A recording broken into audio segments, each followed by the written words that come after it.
بسم اللہ الرحمن الرحیم۔ السلام علیکم۔ بیان قبول توبہ حضرت آدم علیہ السلام۔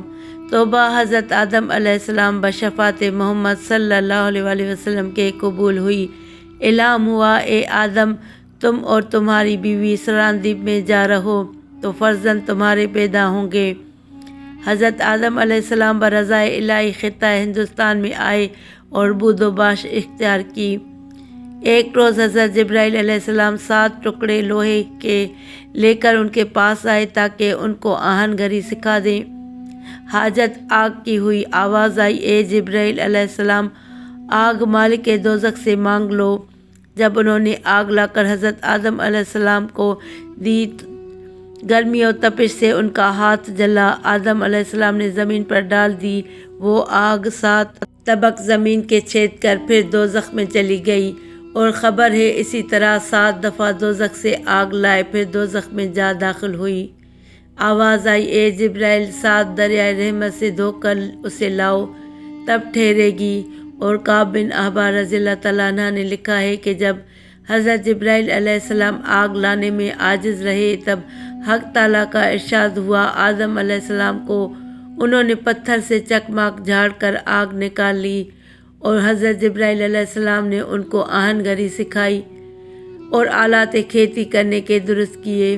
حضرت جبرائیل علیہ السلام نے ایک جوڑا بہشت سے لا کر دیا، اور بعض نے کہا ہے 2 گائیں عین البقر سے لا دیں، اور ایک مشت گندم بہشت سے لا دیا، اور کہا تم اپنے ہاتھ سے زراعت کر کے اس سے اپنی غذا حاصل کر۔ تب حضرت آدم علیہ السلام نے وہ دانہ زمین پر چھڑک دیا اور ہل جوتا۔ جب بیل کج چلنے لگا تب حضرت آدم علیہ السلام نے اس پر ایک لکڑی ماری۔ بیل نے کہا، اے آدم، مجھ کو تو کیوں مارتا ہے؟ اگر تجھے عقل ہوتی تو اس دنیا میں تو نہ پھنستا۔ حضرت آدم علیہ السلام نے اس بات کو سن کر غصے میں آ کر اس بیل کو چھوڑ دیا اور خود وہاں سے چل دیے۔ پھر حضرت جبرائیل علیہ السلام حضرت آدم علیہ السلام کے پاس آئے اور کہا کہ تم کہاں جا رہے ہو؟ حضرت آدم علیہ السلام نے کہا کہ بیل نے مجھے سرزنش کی۔ حضرت جبرائیل علیہ السلام نے فرمایا کہ جو شخص اللہ تعالیٰ کی نافرمانی کرے گا وہ رنج میں گرفتار رہے گا۔ اب تم کو رنج و عذاب برداشت کرنا ہے، تبھی نعمت کھاؤ گے۔ پھر حضرت آدم علیہ السلام نے دوسری دفعہ ہل جوتنا شروع کیا، پھر بیل کجی کرنے لگا۔ پالان گردن میں، جس کو ہندی زبان میں جولا کہتے ہیں، نیچے کر لیا اور کھڑا ہو گیا۔ پھر حضرت آدم علیہ السلام نے اس کی لکڑی ماری، تب بیل نے ربو سوئے آسمان کیا اور رویا۔ پس آدم علیہ السلام نے اس کو دک ہو کر چھوڑ دیا اور چلے گئے۔ پھر جبرائیل علیہ السلام تشریف لائے اور کہا کہ کہاں جاتے ہو؟ وہ بولے کہ بیل نے آزردہ ہو کر اللہ تعالیٰ کی درگاہ میں تضرع کیا۔ حضرت جبرائیل علیہ السلام نے کہا، اللہ تعالیٰ نے تم کو سلام کہا اور فرمایا کہ تم نے بہشت میں بھی ایسا ہی کیا تھا، اب اس وقت تم پر اذیت ہو گئی۔ اگر تم بیل پر سختی کرو گے تو پھر وہ درست نہ ہوگا۔ تم جلدی جاؤ، اپنے کام میں مصروف رہو۔ میں بیلوں کی زبان پر مہر کر دوں گا تاکہ وہ بات نہ کر سکیں، تب اچھی طرح ان سے کام لو۔ پھر آدم علیہ السلام کھیتی کرنے میں مشغول ہوئے۔ زمین پر گیہوں بکھیرا، وہ بار لایا اور پختہ ہوا، تب کاٹ لیا۔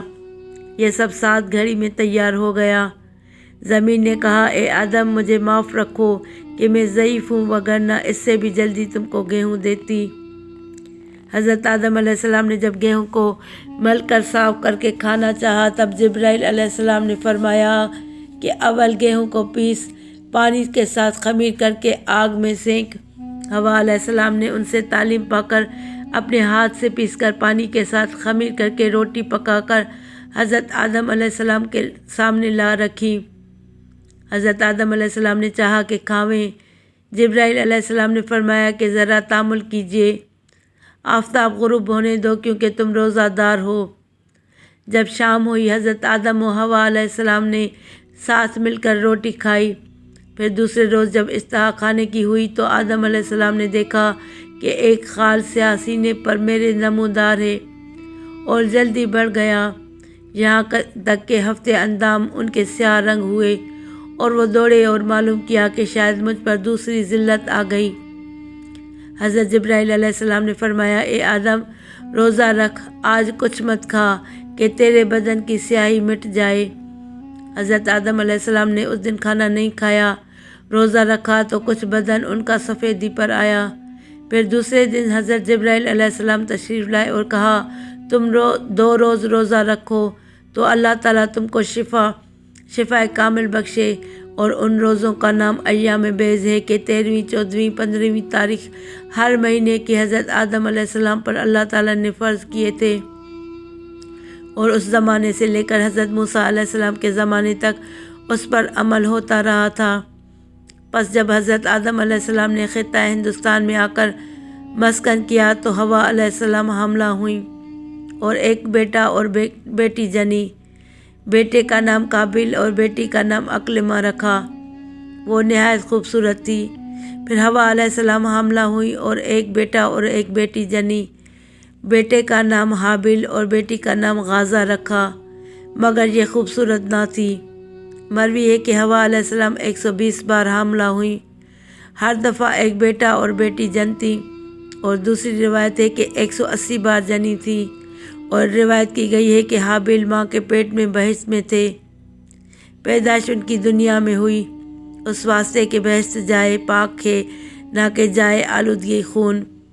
جب حابل اور قابل دونوں بڑے ہوئے تب جبرائیل علیہ السلام تشریف لائے اور حضرت آدم علیہ السلام سے کہا کہ اللہ تعالیٰ نے تم پر سلام بھیجا اور کہا ہے کہ دونوں بھائیوں کو دونوں بہنوں کے ساتھ، یعنی قابل کی بہن کو حابل کے ساتھ اور حابل کی بہن کو قابل کے ساتھ شادی کر دو۔ تب انہوں نے حال شادی کا اپنے بیٹوں کو بلا کر کہہ دیا۔ اس بات کو سن کر قابل نے انکار کیا اور کہا کہ میری بہن اکلمہ صاحب جمال ہے، میں اس کو نہیں دوں گا۔ آدم علیہ السلام نے کہا، یہ اللہ تعالیٰ کا حکم ہے، تو مان لے۔ اس نے کہا، نہیں، مگر تم حابل کو دوست رکھتے ہو، اور یہ سبب دوستی کے تم کہتے ہو، اور بسبب تم دوستی کے کہتے ہو، پہلے جس نے عدول حکمی اپنے ماں باپ کی وہ قابل ہی تھا۔ آخر حضرت آدم علیہ السلام نے بموجب حکم اللہ کے قابل کی بہن کی شادی حابل کے ساتھ اور حابل کی بہن کی شادی قابل کے ساتھ کر دی۔ بعد اس کے قابل نے حسد سے حابل کو کہا کہ میری بہن اکلمہ کو طلاق دے تو میں اپنی خدمت میں رکھوں گا۔ حابل نے کہا، یہ میری بیوی ہے، میرے باپ نے اس کے ساتھ شادی کر دی ہے، میں ہرگز اپنے والد کا حکم رد نہ کروں گا اور اللہ کا حکم بجا رکھوں گا۔ حضرت آدم علیہ السلام نے جب یہ ماجرا سنا، واسطے تشفی خاطر دونوں بیٹوں کے یہ انصاف کر کے فرمایا کہ دونوں بھائی کو کوہ منہ پر 2 قربانیاں کر کے رکھ دو، جس کی قربانی اللہ کی درگاہ میں قبول ہوگی اس کی بیوی اکلمہ ہوگی۔ پس دونوں بھائیوں نے حسب حکم باپ کے کئی بکریاں لا کر ذبح کر کے کوہ منہ پر رکھ دیں۔ مصداق اس آیت کے ترجمہ اور سنا ان کو تحقیق احوال آدم کے بیٹوں کا۔ جب نظر مانی دونوں نے، کچھ نظر پھر قبول ہوئی ایک سے اور نہ قبول ہوئی دوسرے سے۔ غرض دونوں بھائیوں نے قربانی کوہ منہ پر رکھ کر دعا مانگی کہ یا الہی قربانی ہماری قبول کر۔ وہیں آتش بے 2 مثال سیمرغ نے آ کر قربانی حابل کی جلا دی اور قربانی قابل کی قبول نہ ہوئی۔ تب قابل حابل سے بولا جیسا کہ حق تعالیٰ نے فرمایا۔ ترجمہ قابل نے حابل کو کہا کہ میں تجھ کو مار ڈالوں گا کہ قربانی تیری قبول ہوئی۔ حابل نے کہا۔ ترجمہ حابل بولا کہ اللہ تعالیٰ قربانی قبول کرتا ہے پرہیزگاروں کی، اگر تو ہاتھ چلائے گا مجھے مارنے کے لیے تو میں ہاتھ نہ چلاؤں گا تجھے مارنے کے لیے۔ میں ڈرتا ہوں اللہ تعالیٰ سے جو صاحب ہے سارے جہاں کا۔ اب وہ کوہ منہ حاجیوں کا محل مناجات ہے، قربانی اب تک اسی جگہ پر ہوتی ہے۔ آدم علیہ السلام کے زمانے میں کوہ آتش حاکم تھی، جو چیز کے انصاف کے واسطے اس پر رکھ دیتے غیب سے آگ آ کر اسے جلا دیتی تو اللہ کی درگاہ میں وہ مقبول ہوتی۔ اور حضرت نوح علیہ السلام کے ایام میں حاکم کشتی تھی، اس میں جھوٹ سچ معلوم ہوتا تھا۔ جو شخص ہاتھ اس پر رکھ دیتا منتخاسمین میں سے اگر کشتی ساکن رہتی تو وہ شخص سچا ہوتا، اور اگر ہلتی تو دروغ گو ہوتا۔ اور حضرت یوسف علیہ السلام کے زمانے میں حاکم سا تھا، جو اس پر ہاتھ رکھتا اگر آواز نکلتی تو وہ جھوٹا ٹھہرتا، اور اگر آواز نہ نکلتی تو وہ سچا ہوتا۔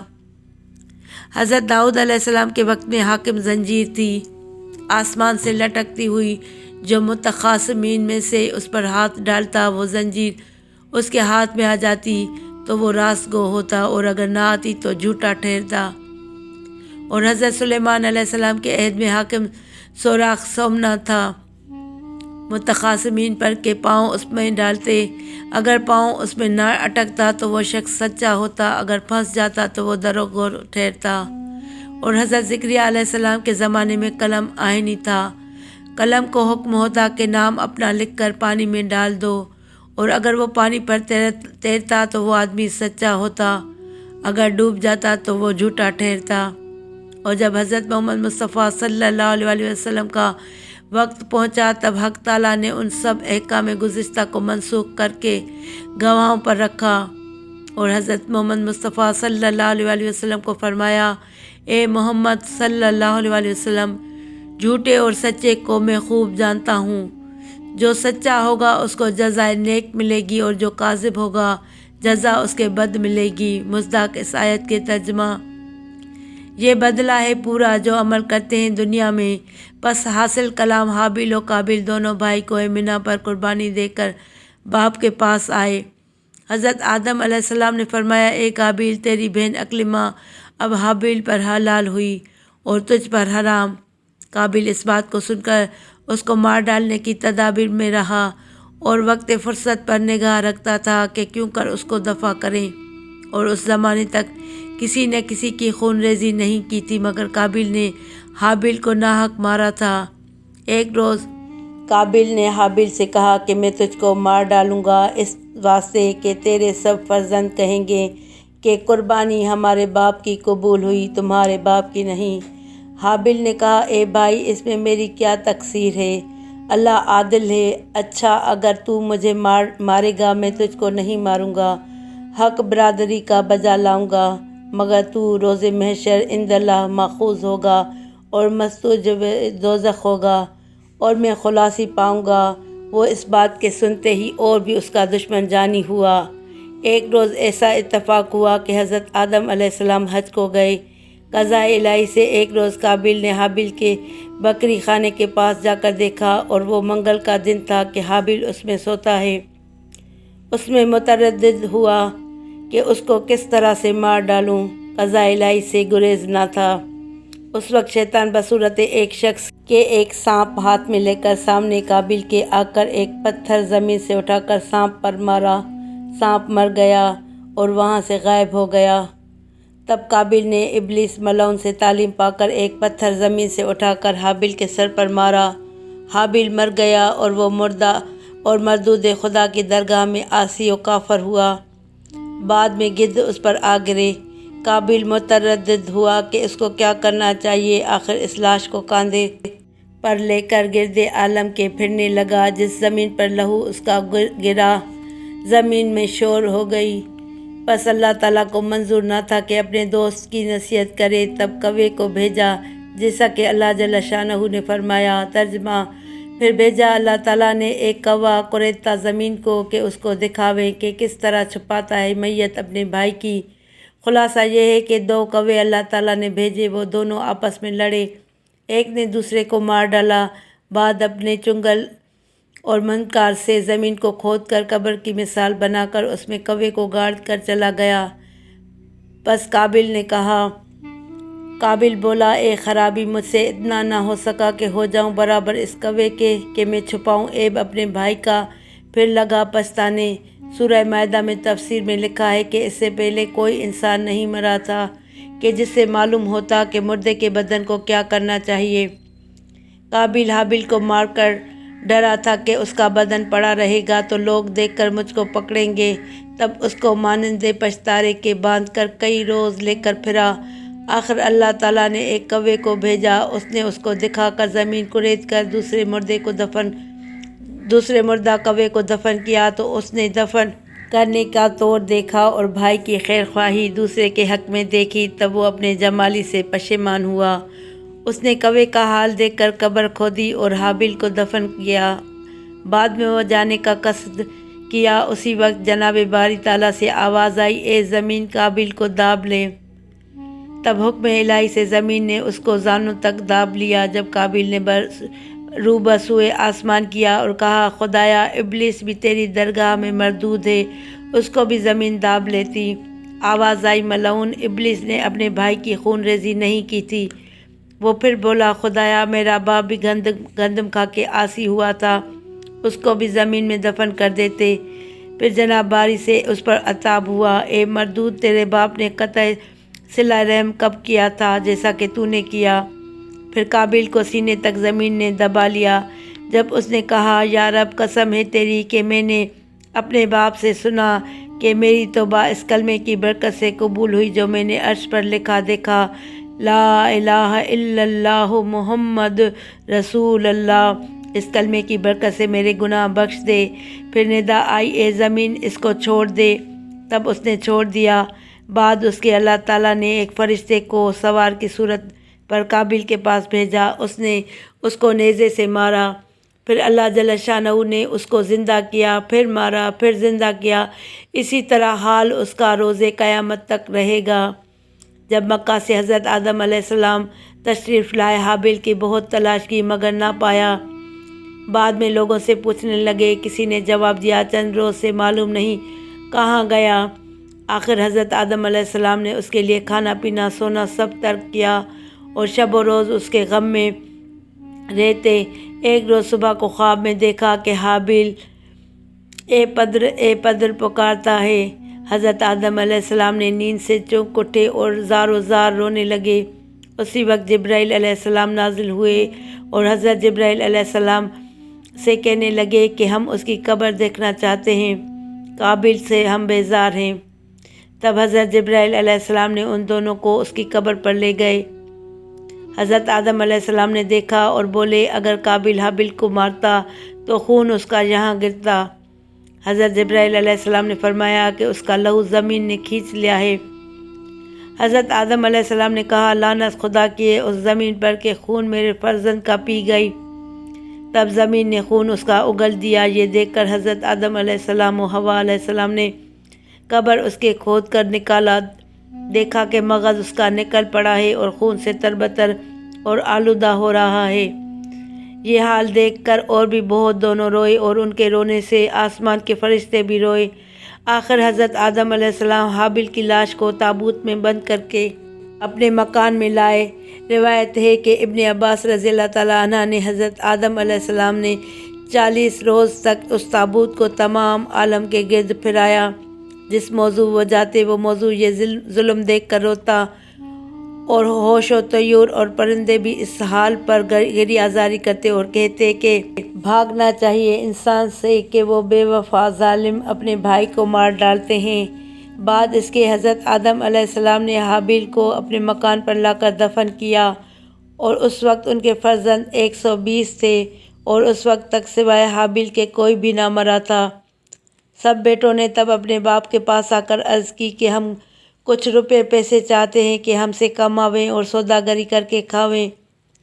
تب حضرت جبرائیل علیہ السلام نے 1 مٹھی سونا اور 1 مٹھی چاندی لا کر دی۔ حضرت آدم علیہ السلام نے فرمایا، اس قدر چاندی سونے سے ہمارے فرزندوں کا کیا ہوگا کہ وہ اس سے تجارت کر کے کھاویں۔ بس غیب سے آواز آئی کہ سونے چاندی کو پہاڑوں میں ڈال دے تاکہ وہ وہاں سے تھوڑا تھوڑا نکال کر بقدر حال تجارت کر کے کھاویں، تو وہ قیامت تک کم نہ ہوگا۔ پس بعد 1000 سال کے حضرت آدم علیہ السلام بیمار ہوئے اور کھانے کے لیے کچھ اقسام کے میووں کی بیٹوں سے فرمائش کی۔ سب بیٹے میوے کے لیے گئے مگر حضرت شیث علیہ السلام تیمارداری میں باپ کے حاضر خدمت رہے۔